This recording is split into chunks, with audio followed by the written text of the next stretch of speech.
Conquistata la Serie A grazie al pareggio per 2-2 a Spezia, dopo una notte indimenticabile di festa con un tripudio arancione-verde a Venezia, il Venezia Football Club vuole vincere il campionato di Serie B. È già caccia al posto per venerdì al Penso contro il Palermo, ma i biglietti non sono ancora disponibili. È attesa tra i tifosi anche per sapere quando ci sarà una celebrazione cittadina per il ritorno in Serie A dopo un solo anno, forse ancora con un corteo acqua in Canal Grande, ma questo molto probabilmente avverrà non prima di una settimana dopo l'ultimo impegno in campionato. Ecco alcune nostre interviste esclusive dalla festa della squadra.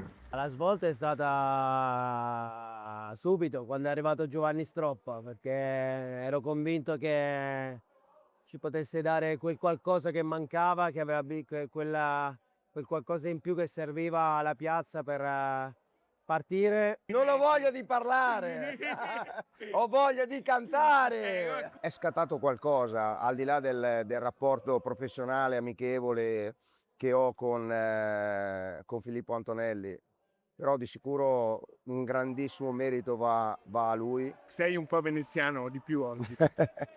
Beh, sarebbe facile dirlo oggi, ma devo dire che la mia qualità di stare a Venezia, di usare i vaporetti per spostarmi è stato veramente un valore aggiunto. Volevo assolutamente vivere a Venezia, l'ho fatto.